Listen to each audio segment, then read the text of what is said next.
or maybe. B94.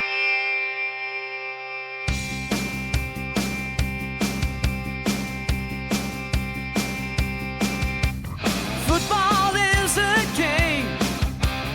Winning is our business.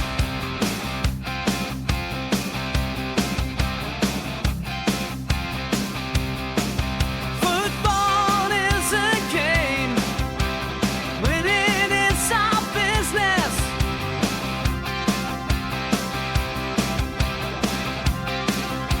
Yeah, yeah. Here we go, Steelers. Here we go. Ain't nothing about 2-0, especially when it's been on the road. Now it's time for users to bring it home. Undefeated is how we roll. A team always until the Super Bowl.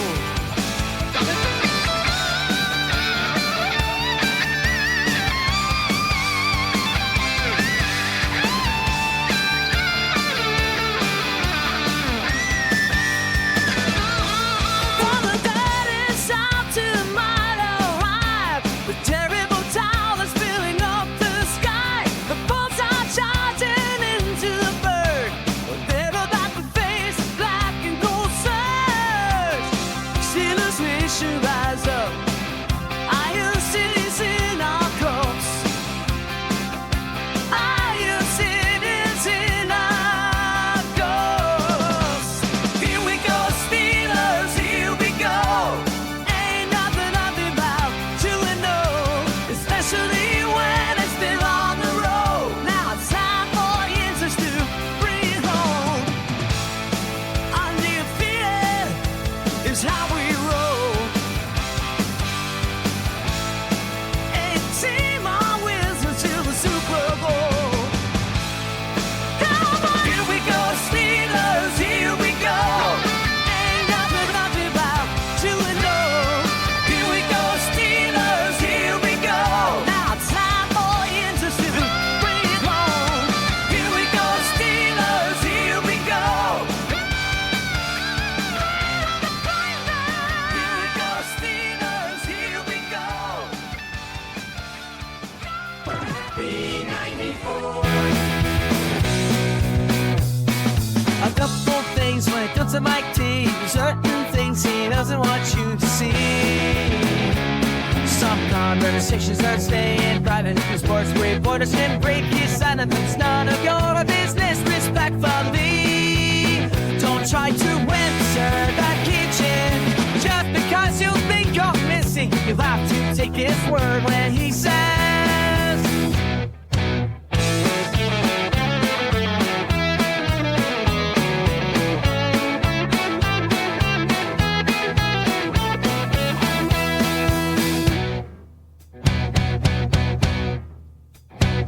Hot dog, don't ask Coach how he makes a hot dog. We don't want to eat that long. Just relish on his Steelers brand hot dog and breathe into lemon on strong. You don't want to see the sausage making that's all black and gold secret bacon. Hot dog, don't ask Coach how he makes a hot dog. We don't want to eat it that long. Just rally Sunday's big hot dog. Breeds are coming on strong. Hot dog. Hot dog. Yo, yo, yo. B94. Sound the battle cry. Battle cry, battle cry. Boots on the field, yeah. We make some noise. We make noise, we make The noise. black and gold swarms with a heart of steel. Of steel, of steel, of steel. Tomlin's at the helm, At the helm, at the helm. and it's all so real. So real, so real, so real.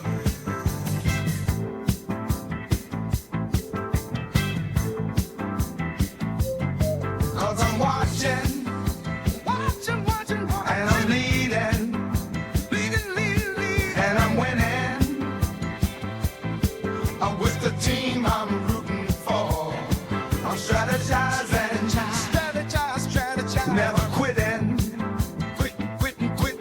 black and yellow, flowing through my core.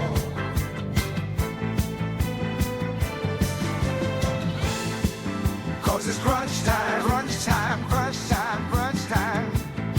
And the steel curtain, whoa, curtain, curtain, curtain. We blitzing with the force, we're bringing more. I'm commanding, I'm command. Steel spine vision, vision, vision, vision. Steel city, pumping in my soul.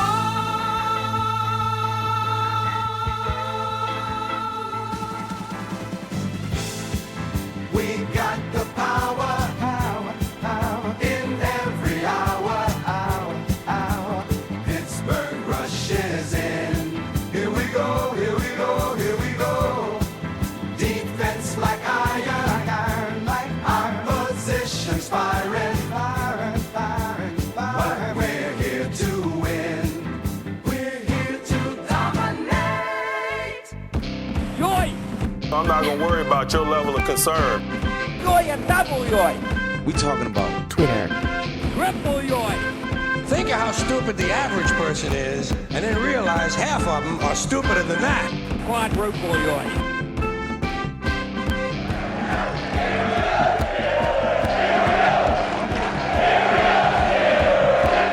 Let's go Steelers! You can keep my tombstone or whatever. I'll take the W. I can't stop winning. I can't stop winning. We mock ourselves. It's the 2-0 edition. Undefeated.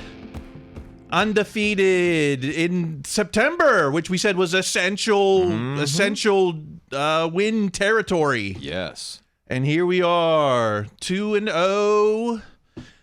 18 more to go, unless we get the bye. 17. Little early. Hey, maybe. Maybe.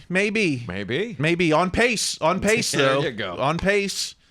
Despite, all the... Is this what 2020 was like? It was just like, man, I haven't seen such a miserable 2-0 fan base since 2020. Oh, the only thing I remember about 2020 in that regard is that folks seemed to get more miserable the more the team continued winning.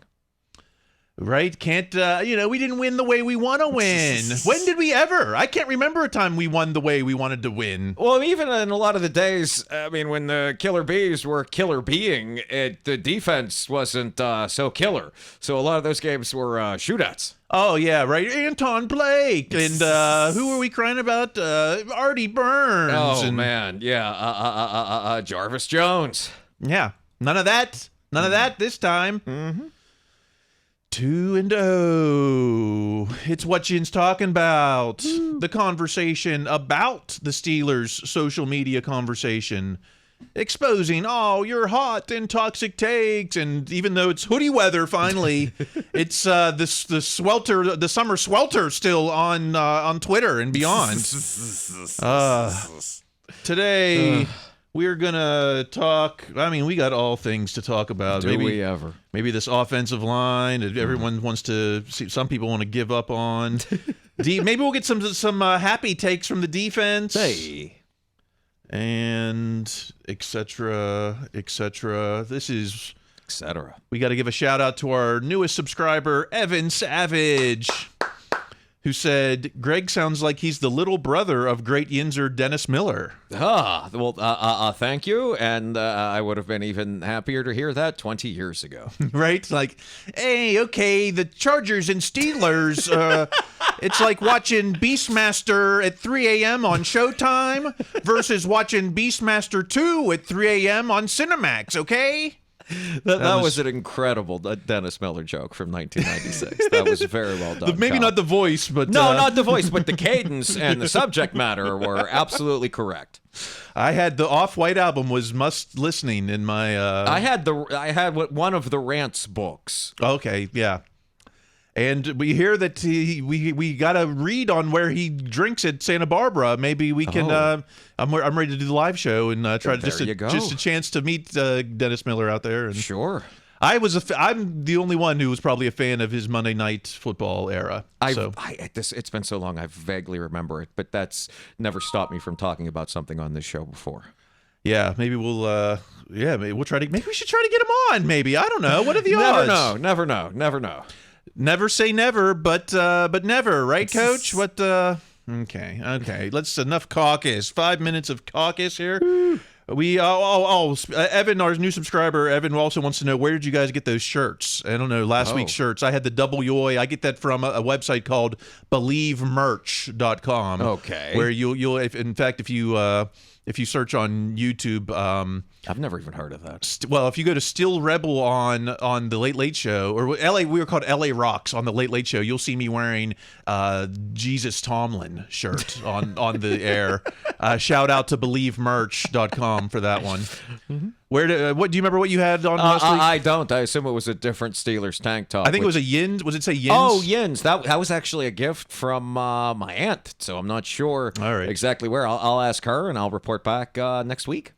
All right, Evan, you'll have to tune in. And by the way, Evan, you're just a iTunes review away from our giveaway, our completely free, unless you consider the time it takes to do a iTunes review. Which, please, listeners, please, we need some algorithmic help. Oh yes. If we want to get Dennis Miller on here, we got to tell him that we got more than 6 rings listeners. I mean, whatever. Okay, enough caucus. It's time to get to these takes. Let's start with a little. Let's give an award out for the Crybaby of the week. Do we want to? Thank you. At Mark Schlereth. Mark Schlereth. Former Bronco, is that what he is? Yes, absolutely.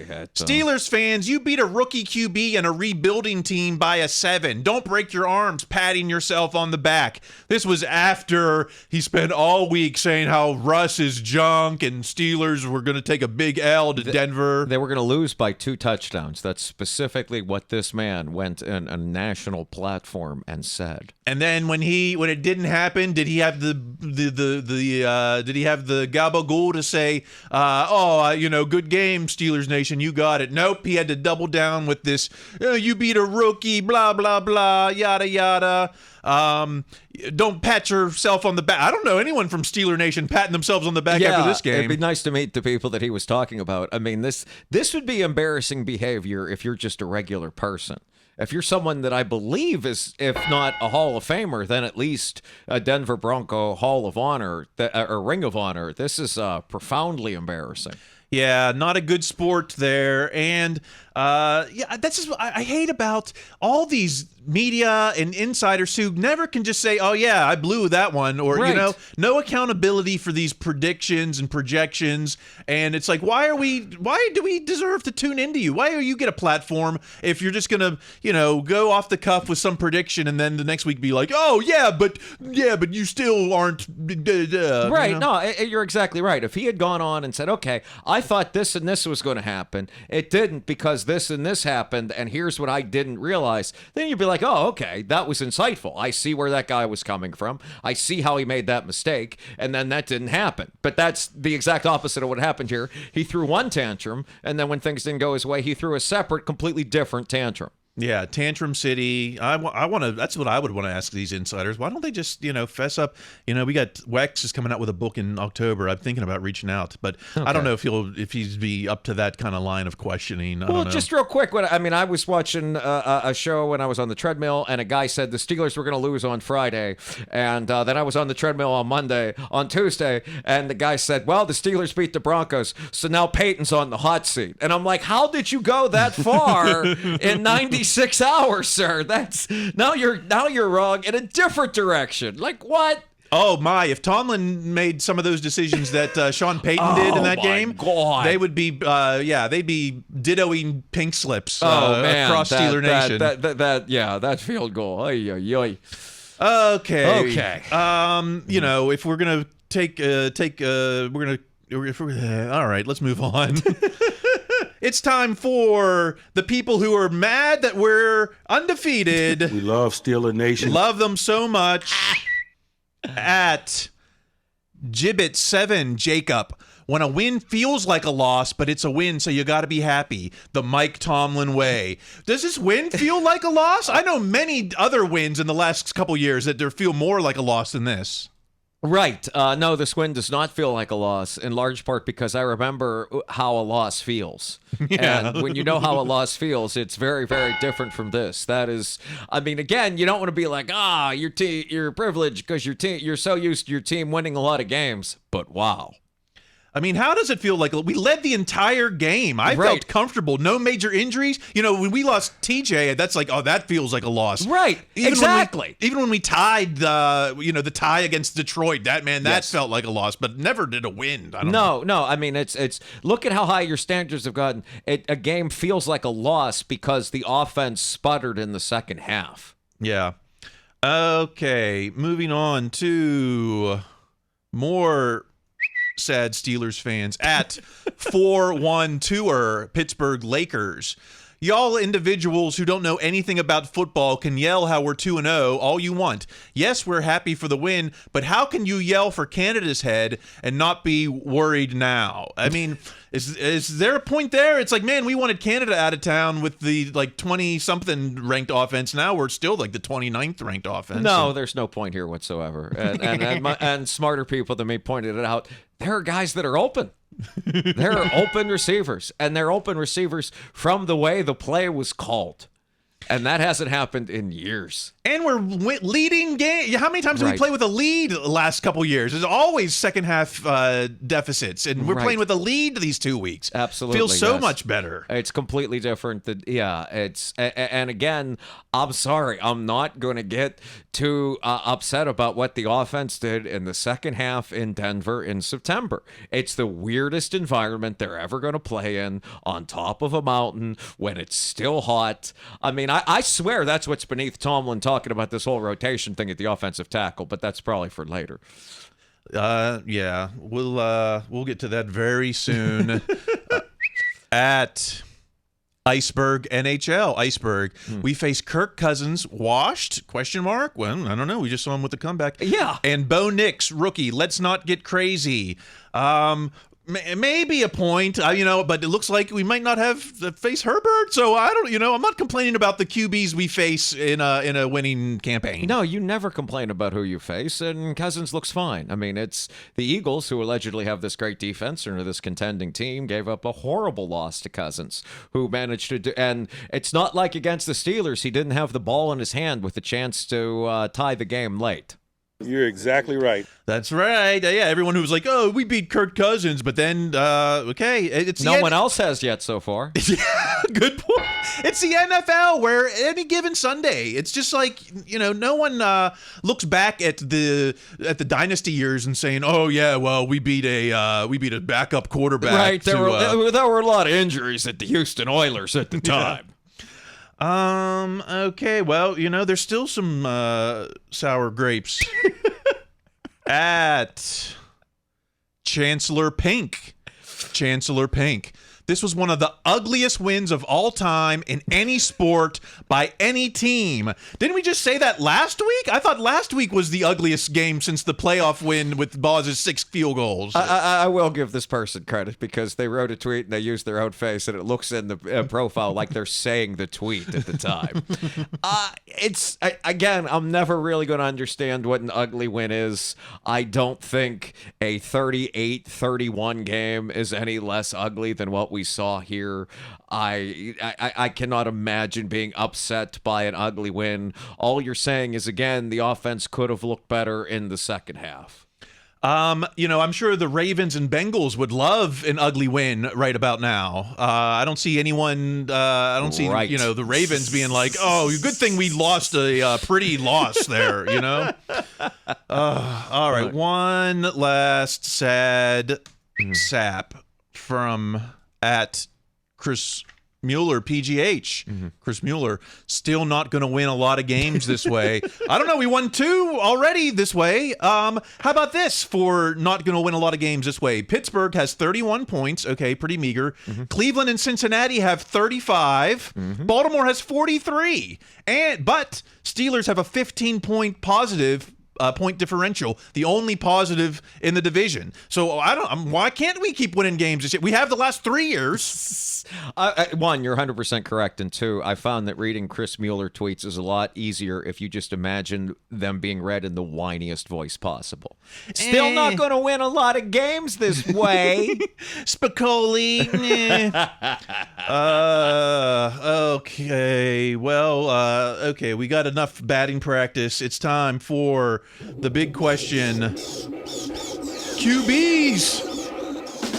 QB 22 plus 2. Where are you? We've got some work to do now. Huh? QB 22 plus 2. Who are you? We need some help from you now. You know we got a mystery to solve. Which QB do we want, gold and black? Maybe it's not a mystery. I don't know. I think everyone thinks it's a mystery except the only man whose opinion matters. But we can't ignore the tweets. Can we? At Spicoli _75. Christopher Spicoli to you. Sorry, dangerous Russ Wilson. You have lost your job to Justin Fields. This is Fields' team now. Enjoy playing the Trubisky role. Well, that's not what at Golgi618. Noah says Fields is probably going to win the game, but we should start Russ next game 100%. Is it definitive? Can we definitively say this is Fields' team yet? No. Yeah, no? I don't think so. I mean, I've never said this before, but I agree with Golgi. I think if Fields has done well, and Fields has done well to win, and that's been a great thing, and hopefully that keeps going until Russ is healthy. But they brought in Russ for a reason. They all still like Russ, and Fields hasn't been out there. And this is the one thing where I do understand where the people are coming from about, oh, the team can't keep winning this way, is that Fields hasn't looked like a top 5 pocket passer in the league. So not that Russ will be that, even if Russ is 100%, but you owe it not that you owe it to Russ, but you owe it to the rest of the team just to see what Russ really can do when he's in there. I mean, it's a 17-game season. I still think they're both going to play this season regardless. I mean, just off of someone's going to get hurt, someone's going to get hit, whether it's Fields and then to Russ or Russ and then to Fields and whatever. But I don't think, as we sit here today, and even after this Chargers game, unless they blow them out or the offense goes up and down the field, maybe then I'd amend it. I don't think Fields has done enough right now to be like, okay, Russ is not going to get a chance to start for this team even once he is healthy. I'm not going to soothe you with hypothetical scenarios. Right? No hypotheticals yet. Yeah, I think you nailed it on the head. Now, is this an interesting take? Let's go to at Tomlin _sense. Obviously not Tomlin. What could Russell Wilson possibly be doing better than Justin Fields right now? And I would have said initially, the deep ball accuracy. But, at least that one to Pickens from Fields this week was pretty spot on. Now, he did have one over the middle to, I guess it was Calvin Austin. That was like, ooh, that's kind of dangerous. But what would Russell, I mean, is it above the neck? That's sort of where I was going with it. I mean, again, I'm merging what a lot of other people have said, but I think it's decision-making and processing. I think Russ can see what the other defense is going to do a little bit faster, a little bit quicker. And I mean, not that, this happens to everybody, but I have seen enough GIFs or videos at this point of incomplete passes deep where like Freiermuth is open over the middle or stuff like that maybe Russ would see it. But to Fields' credit, there's not a lot. Fields has played well enough to win, and maybe if they hadn't had such a conservative game plan, or maybe if they'd done any running on first down whatsoever in the second half, this might all look a little bit different. He's a black and gold type of a guy. Maybe there's no wrong answers in this. Maybe it's a win-win situation. No matter who, if they decide to put Russ back in and we just keep winning, it's like, it seems like the best of all worlds. And that's kind of what this team is built for. Like, it's built to run the ball and play defense and then have a quarterback not lose it. So there's hopefully multiple guys that can not lose it and win if they have to. Well, there's got to be some haters in here. At Steigerworld, John Steigerwald. An apex hater. Another excruciatingly boring game. I mean, I don't know. A win's a win. Boring is boring. Justin Fields has been no better than Kenny Pickett. Not as good, actually. Oh, boy. Is he... I mean, I don't remember Kenny Pickett ever playing with the lead, hardly. No, I don't either, and I certainly don't remember him rolling out. I mean, whenever the Kenny versus Justin arguments come, and they really shouldn't. I just think back to the 2-minute that last drive of the first half against the Falcons. I mean, there's no way Kenny's making that throw. There's like 5 guys in the league that can make that throw. I mean, that was just ridiculous. And again, this is all different if there's not the holding penalty on the deep throw to George too, because then you have to look at that in a different light. But no, I mean, Justin's athletic gifts have been amazing, and Justin has yet to turn the ball over. And between those two things, and we also don't know just how conservative that plan was in the second half. I don't know. Maybe something bizarre happens. Maybe the Broncos hit a couple flea flickers that end up in touchdowns. Maybe Justin is able to lead them down the field. We don't know if that'll happen yet because the Steelers sure haven't asked him to do it. Yeah, like these haters are just like, I don't even understand where that's coming from. Like they're just like looking for anything. Yes. Like, coin toss. We accepted we put the defense out first. Like I'm waiting for that type of hate on the coin flip.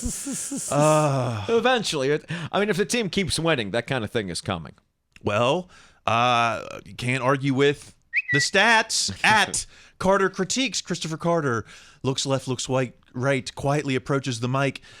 Justin Fields still has the highest passer rating of the AFC North quarterbacks, only 1 touchdown, but no turnovers. Isn't that the most important? Or so far it is. It sure is for this team. Yeah. It sure is for this team. And you can also be like, well, Justin Fields plays with a better defense than any of those teams. Yes, that's the point.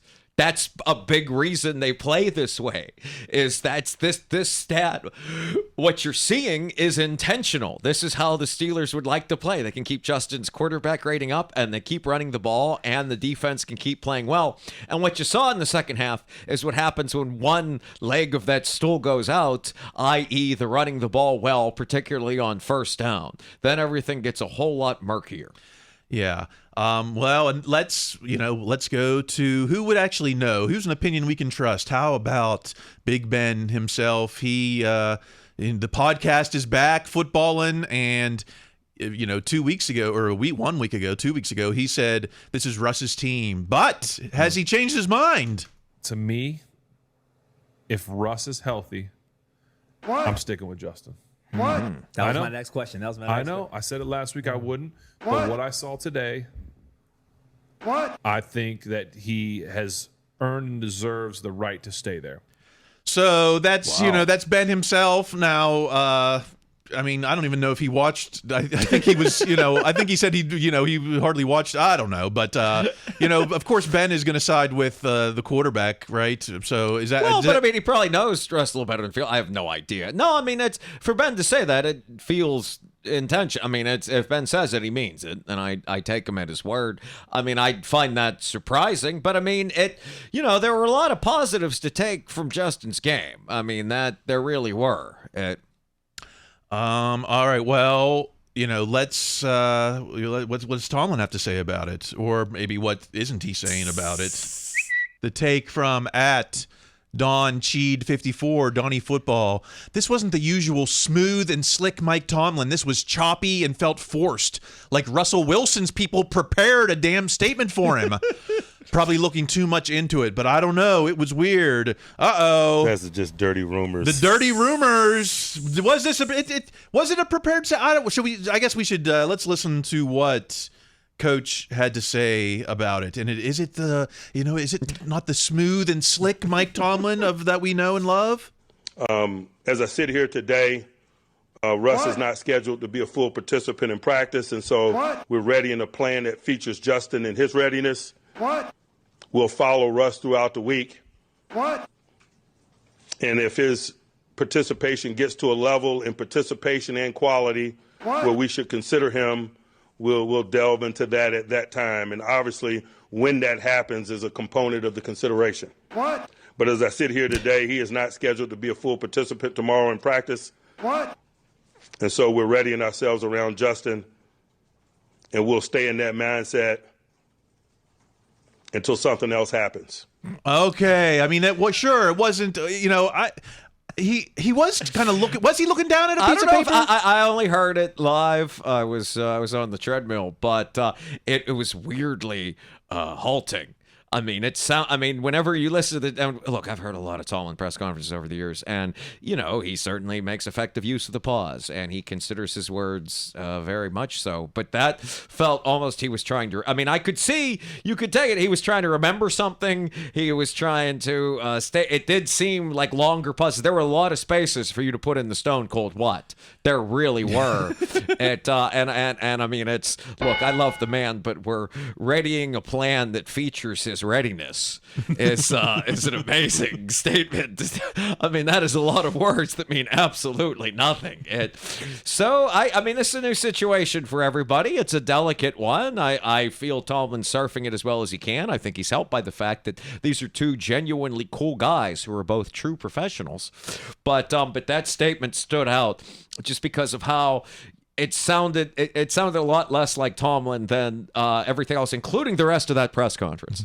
I don't send messages. I just make moves. I don't know. It sounded like that was a planned, prepared message. It did sound that way. He wanted to be clear with what he said. We've seen him. He knows what the first question, or at least what's going to come up. We've seen it with the, are you taking the USC job? He has stuff planned in his mind, but that seemed to be written out. It was a clear, he's trying to end all this QB speculation and reculation that we see in the media every day, in the local media, the national media, every blog that will not quit. It hasn't quit since March. I don't know. Right. Oh yeah. Well, I mean, since the season, Kenny got hurt against the Cardinals. So, he's being very intentional, very demure. I don't know. But I get what he's saying, yes. And it's not decision time yet, and it might not be, this week. He can't actually make a decision. I mean, Russ is hurt. Russ can't play yet, so there's no decision to be made. That's something Tomlin makes clear, and he's right. There's no decision at this point. It's Fields. Fields is starting. When Russ gets healthy, then that's time for a decision. Now is not the time for a decision because there's no decision to be made. Yeah. All right. So what's the bottom line here? The Standard, 412 at the Standard. Who should be the Pittsburgh Steelers starting quarterback? 81% Justin Fields, 19% Russell Wilson. Sure, if it's this week, sure. But is this for the rest of the season? I mean, TBD, I guess. And look what even happens if, a ball bounces off a guy's head and gets intercepted this week, or Bosa tackles him and he fumbles. I mean, it's that the online vote from the Standard 412 with 318 votes is subject to change. We saw the leash on Broderick Jones last all of 5 plays, so I guess you could see something similar. I mean, look at Mitch the other year. Mitch had 3 games. And I think that's as soon as the season starts to be in any doubt, Tomlin all of a sudden becomes far more open to change, and rightly so. Let's just throw this in because we're keeping track of all the 2026 recollection at Carney Media. Trey Carney, I want Arch Manning as a Steeler. Trade 21st round picks. I don't care, Omar. You have to get this man in the 2026 draft. So we've wanted Drew Aller from Penn State. We wanted Deion's son. Now let's put Arch Manning on the list of. Are we? Is it too soon? He doesn't even start at Texas. He's the backup behind the other kid. Is it still too soon to give up on both Russ and Justin? Are you giving either one that $30 million contract? Not through 2 games. I need to see a lot more. I've been impressed with what Justin has done through these first 2 games. I don't think it was a given that he would play this well, that they would be 2-0, that his play would not be detrimental to the team. A guy that hadn't won a lot of games before this, but I think there are other quarterbacks quarterbacks that could have, with that plan, at least one, been competitive in the game. I don't know if they necessarily win it. So if this continues, sure, I could see giving one of them the $30 million contract. But as we sit here today, all options are still open, in large part because it's not even October. It's not a booster with a big enough blank check. Just save the checkbook quite yet. Not yet. Okay, let's move on to offensive coordinator Arthur Smith. These are the new leads. These are the Glengarry. I think the Glengarry leads might have been put away for a week. Let's at least for a half. Yeah, at Jeff_Kirby 412, Jeff Kirby. Tell me if I'm wrong here. Probably wrong. Yeah. The Steelers' offense ranks 29th in total yards, but yet it still feels better than last year, and I'm not down in the dumps. Wait, maybe I do agree with this. It does feel better than last year, despite being 1 touchdown in 2 games. Because the time of possession is so much better. Oh, I mean, they didn't win it by as much in Denver as they did in Atlanta, but they absolutely still controlled the ball. They still controlled the game. And also, I'd like to point out how this person is so used to being a Steelers hater. The idea of optimism was just bizarre to the point where they had to ask permission from strangers for optimism. Yeah, like, I think I can feel good about this, right? I feel good. Does that mean what does that mean? Can you help, person I don't know? Yeah, I laugh at that. I laugh at that too. Well, how about the veteran point of view on Arthur's at Trey Day 79, Trey Essex? Okay, the play calling is pissing me off. Not one play action, not one moving pocket. Why in the hell aren't you using what makes Justin Fields Justin Fields? Stop making this difficult than it has to be. We did have like 13 QB runs in week 1, and then that kind of didn't so much happen. Many fewer of them in the second Although the key one was where that blitzer came off the side and Justin took off for one of the key plays. And that was in the touchdown drive, yes. Is it just like there was so many penalties that it wasn't worth running Justin, or he was, I don't know, was he looking pass first? He got a whole week of practice, so he's looking to pass. I mean, I don't know. Well, I think all those things, but I also think there is a lot to be said for the Steelers' game plan on offense did become a lot more conservative in the second half. They got a double-digit lead, and I'm not saying they immediately sat on it, but wow, they decided to sit on it. And I think the big problem with them sitting on it is they couldn't run the ball enough to eat up all of the clock then. I think if that rushing attack gets like even 2 or 3 more first downs in that second half, everything feels completely different because there's a lot fewer drives where the Broncos hit some passes and get down to the 20 before bizarre decisions are made by their coaching staff.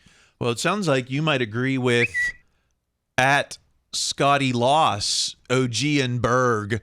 For all the idiots that don't understand what happened today, we got 20 penalties that took away 100 passing yards and a TD. So we played conservative in the second half to protect the win. It was all on purpose to do whatever we did. Well, I don't think it's entirely because of the penalties. I think they certainly played a role, but I think what had a lot more to do with the Steelers going to that conservative game plan is A, Denver in September, and B, the defense playing so well. Can't argue with that unless you're at...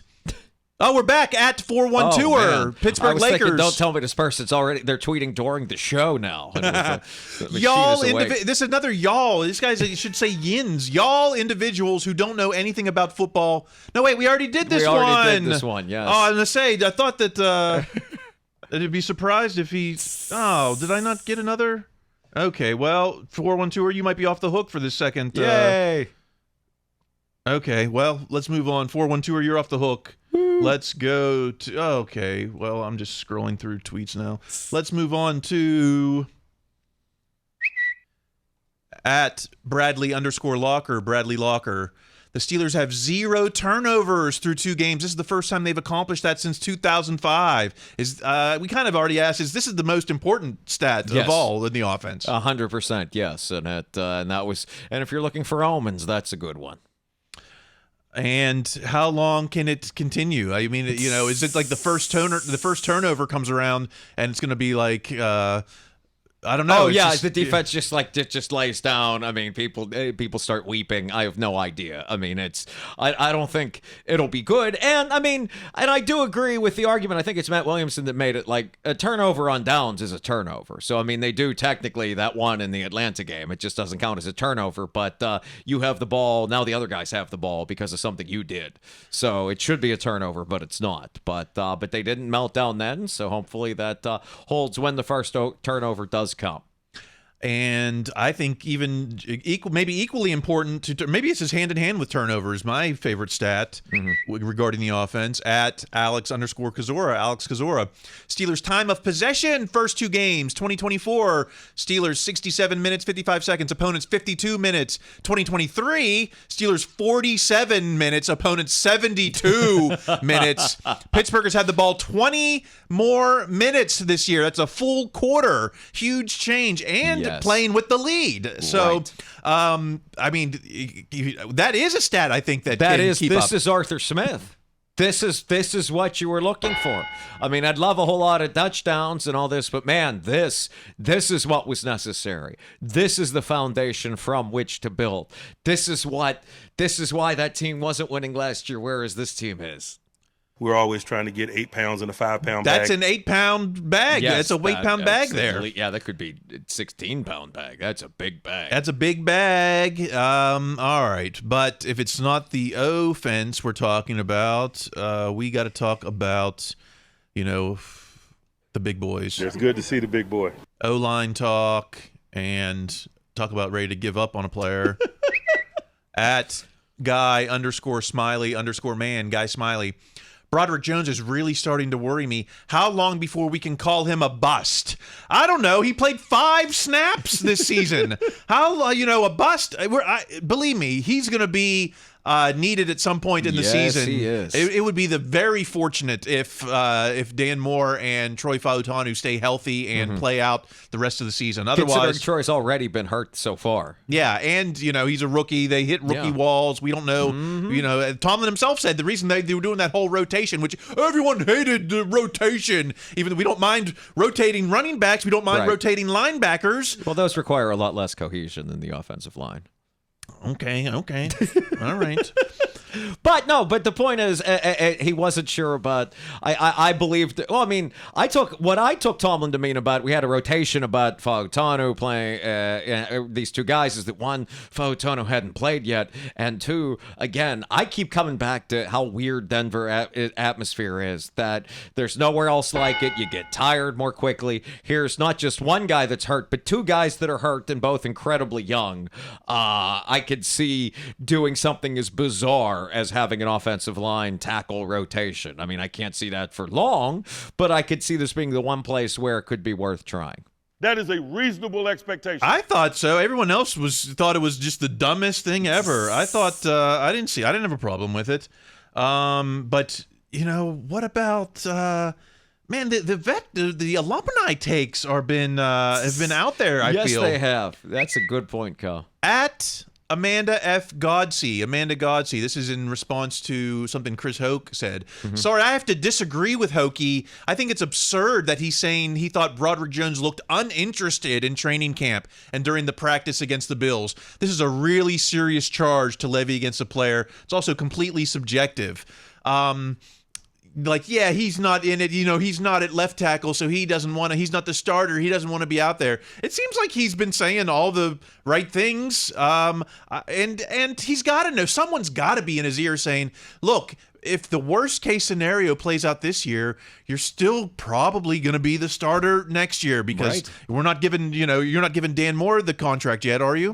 No, I agree with that 100%. And I'm sure they're telling him, hey, stay ready because you are going to play this year for the reasons you said about it. It's so hard to keep an entire offensive line healthy throughout the season. I think part of it is that Jones took so many questions after the Denver game.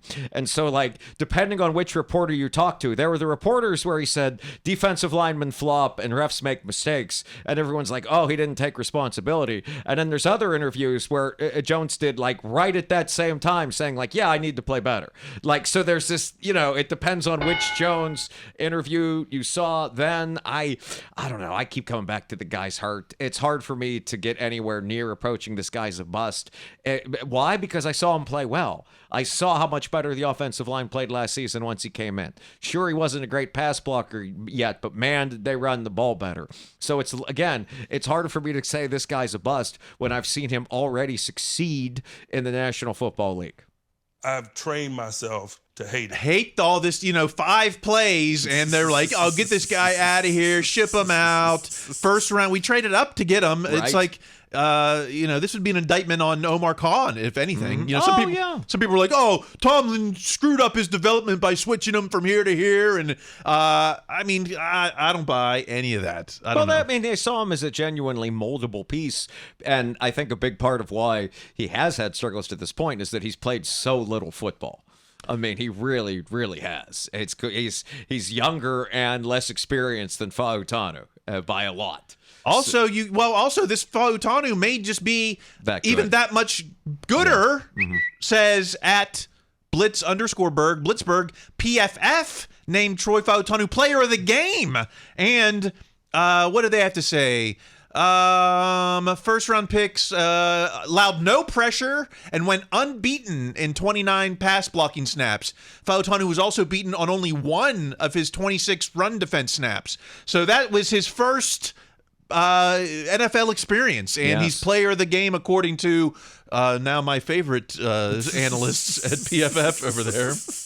I remember thinking, like, about a couple months ago when Jerry Dulac was like, yeah, Fautanu's healthy. He's going to start as soon as the season begins. And I was like, no, that can't be possible, Jerry Dulac. But it seems to be that very much would have been the case.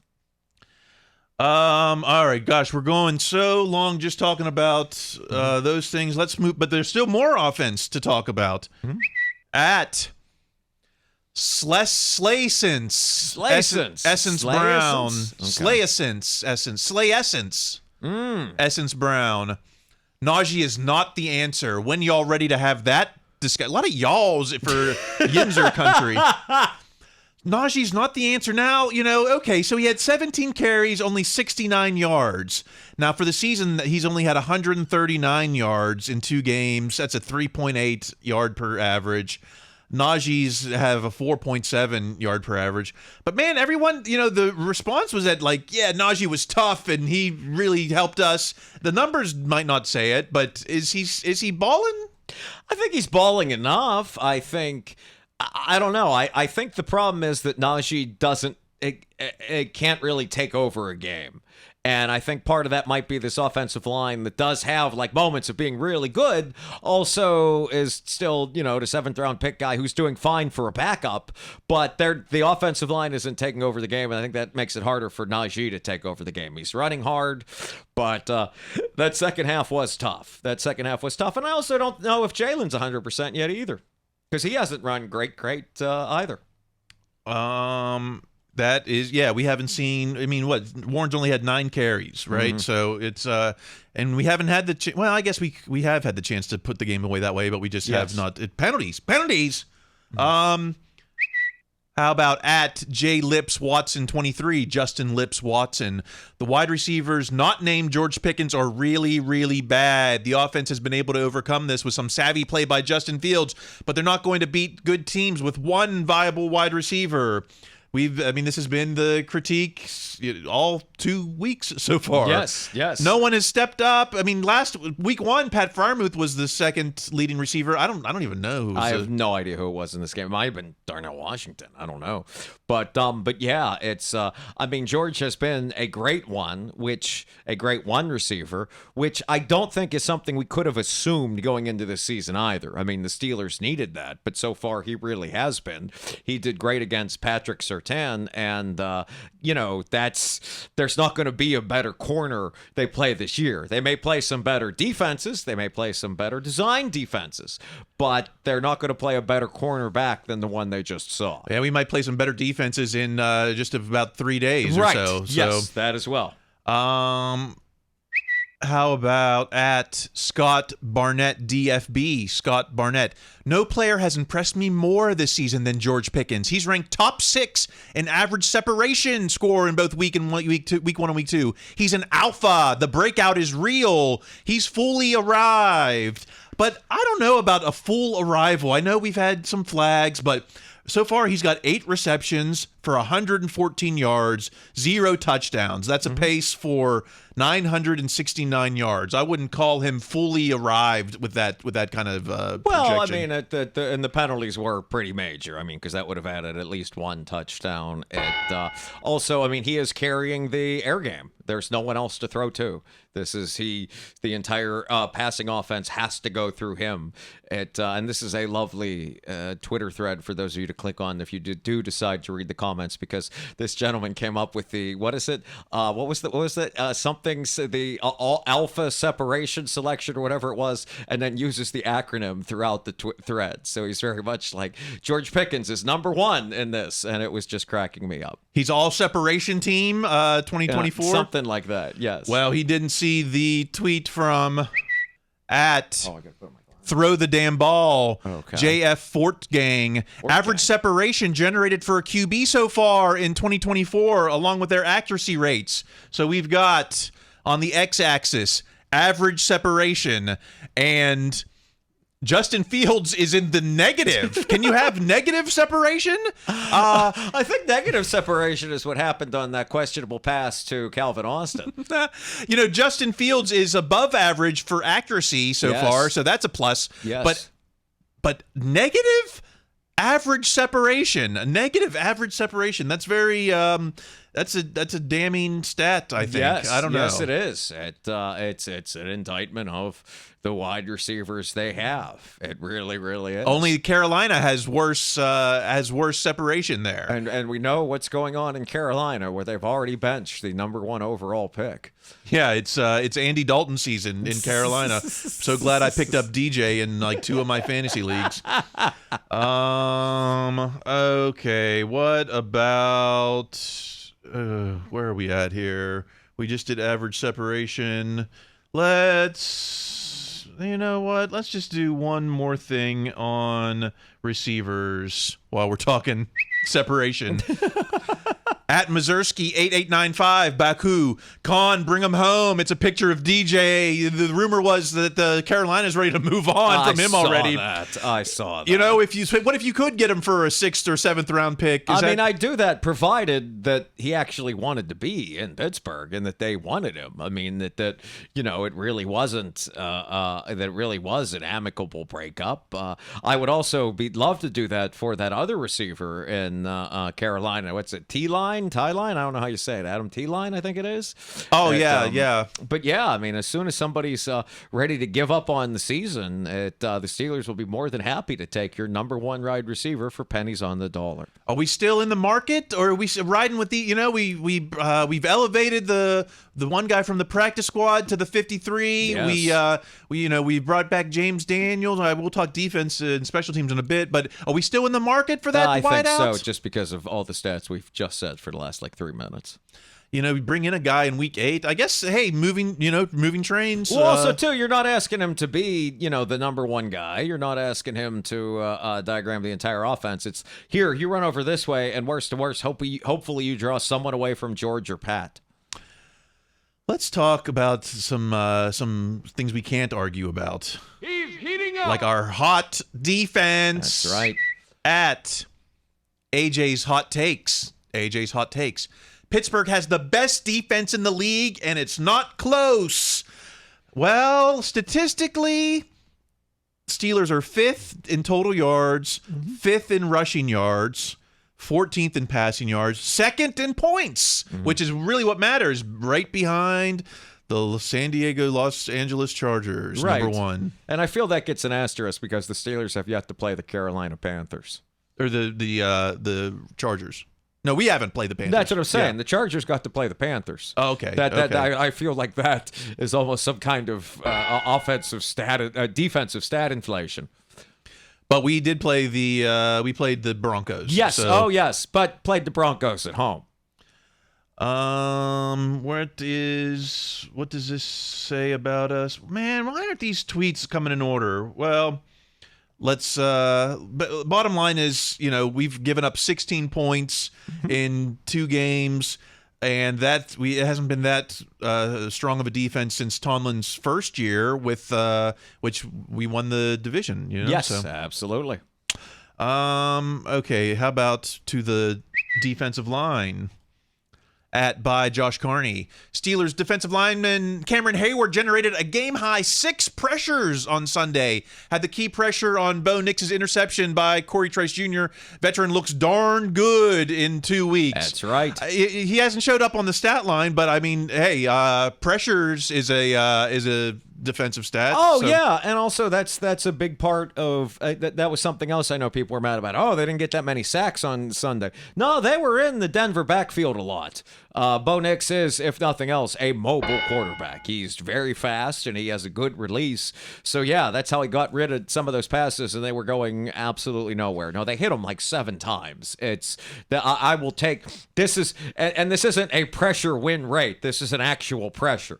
Like, he genuinely pressured the guy. So that is something. I mean, would a sack be better? Yes, but wow, I'll take an interception. And so the contract seems to be worth every penny in 2 games so far. Okay.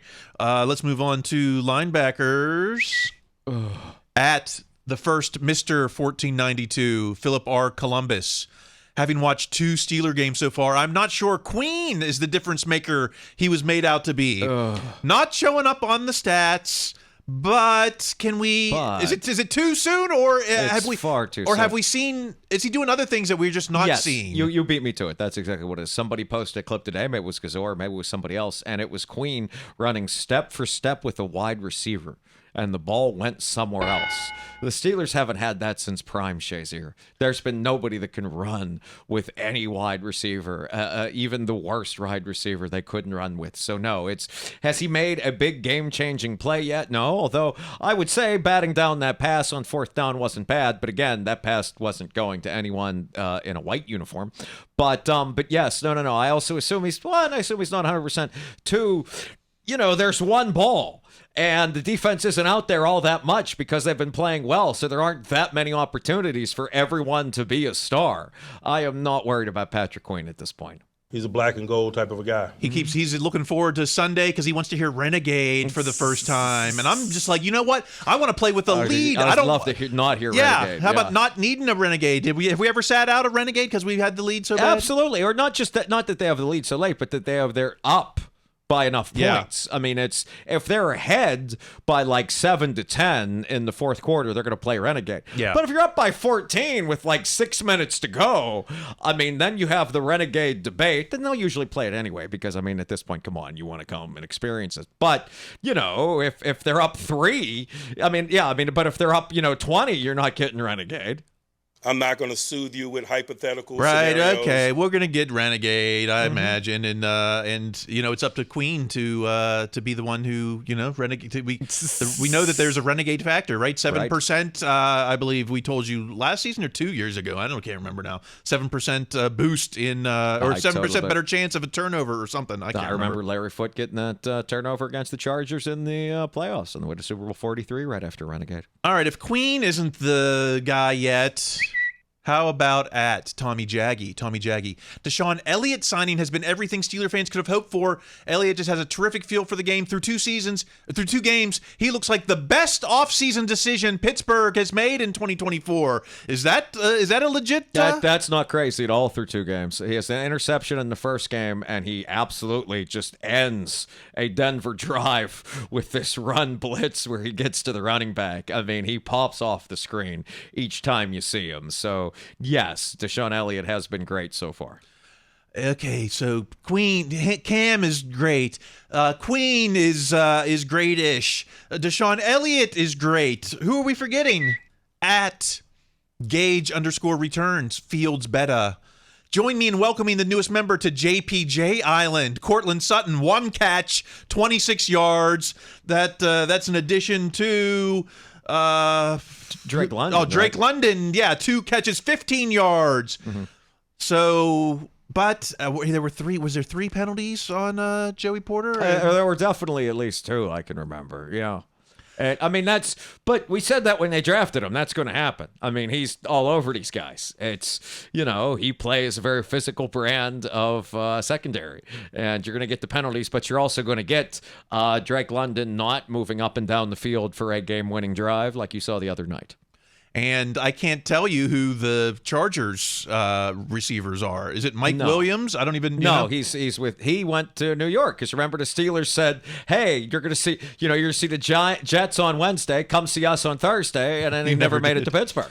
So I don't know who they're throwing to, my sources they're not throwing. That's the whole point. Well, yeah, I know that he's Herbert didn't practice on Wednesday, but my super Chargers fan Mario Lopez said something, uttered the words IR to me today, and I haven't seen that in the official press. I haven't either, but I mean, it is not at all impossible somebody texts Mario Lopez from Chargers practice. He sits in the owner's box, so wouldn't that be special? You heard it here first if it's true.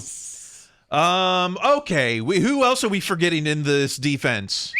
At Mark Cabali.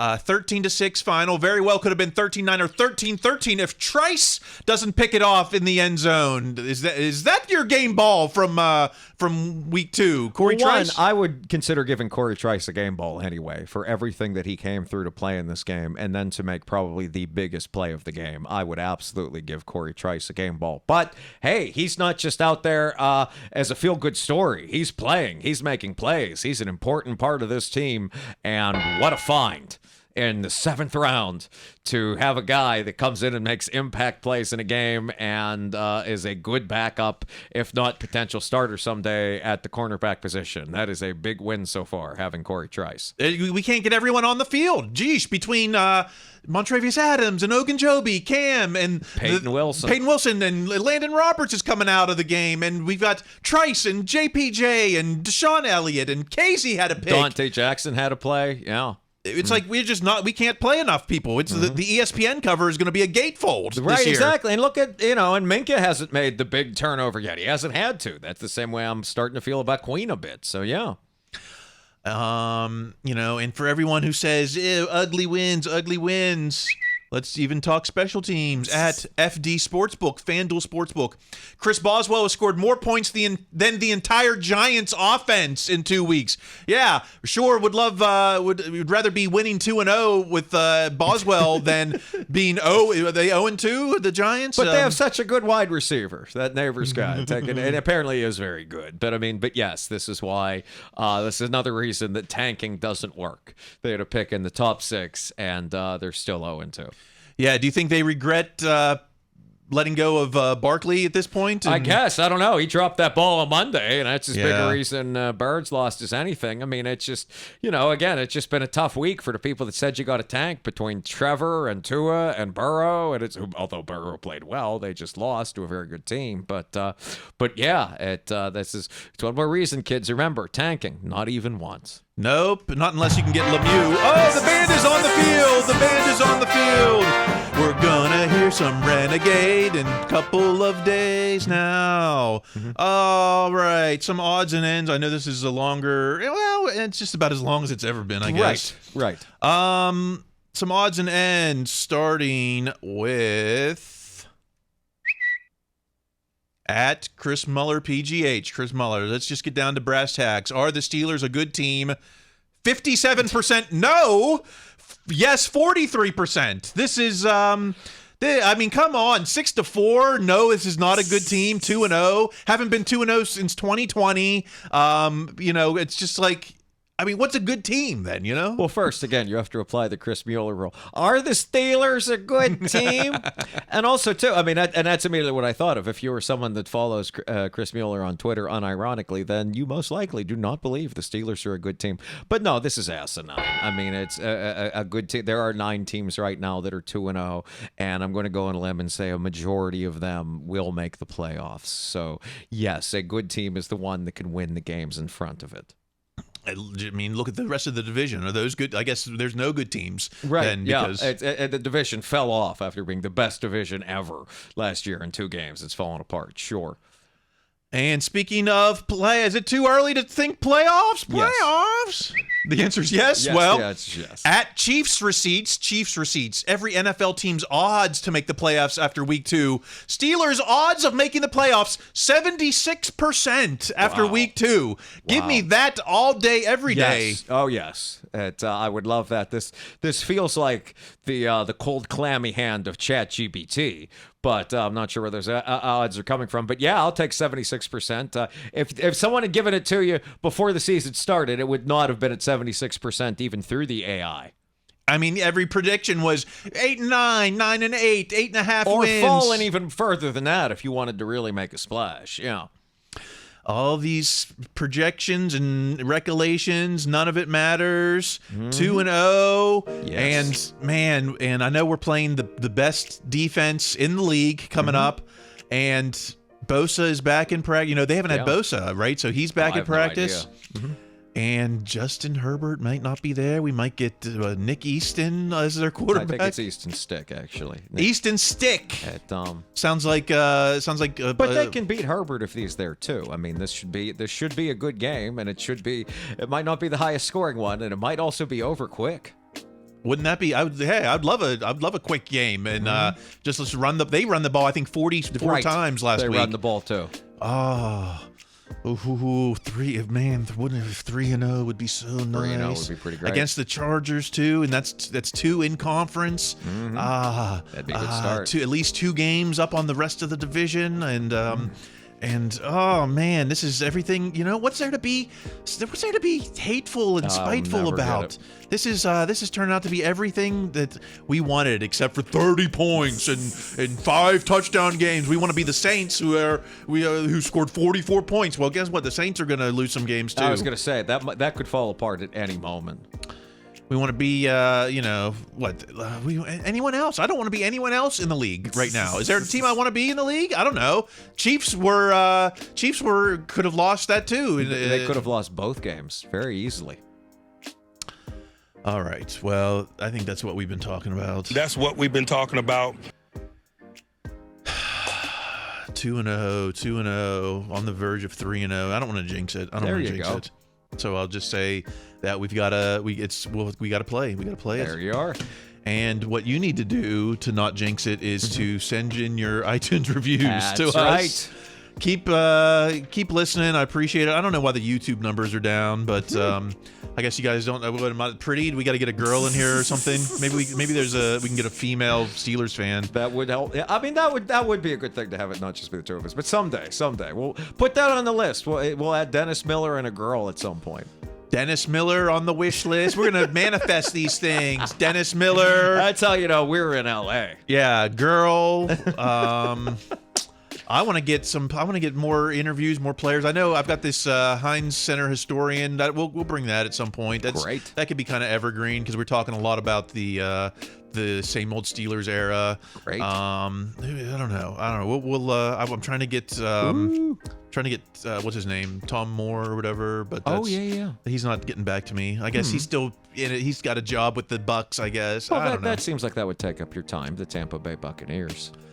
All right. In the meanwhile, we can keep the conversation going on social media. I'm at Kyle Kreis on TikTok and on Twitter. I guess people weren't really interested in Chris Kirkpatrick. I got a lot of comments like, who is he, and like stuff like that. Like what? Like are we that so old that In Sync is irrelevant now? I thought that was more relevant than anything. I don't know. He also kept himself looking good. I mean, he stayed in good shape. It's not like he let himself go. I mean, he looked all right. I'm a little surprised to hear that. Yeah, you can find me on Instagram at Greg Benevent. B as in boy, E-N-E, V as in Victor, E-N-T. You can see us live on Saturday at Flappers Comedy Club in Burbank if you're in the Southern California / Burbank area / First Street in Burbank. You don't even have to be if you're over in Sherman Way, you might not make it. But if you're on First Street in Burbank, why not stop in? And we'll talk Steelers. I don't know. Billy might see Billy Gardell. He seems to be dropping in a lot. He seems to be around a lot. I seem to be missing him. I keep trying to get him on the pod, and seems to be ducking me. Or is he? I don't know. Okay, enough caucus. Until next week, keep listening to your undefeated coach. Be their best selves. That's going to be required. Stay in school.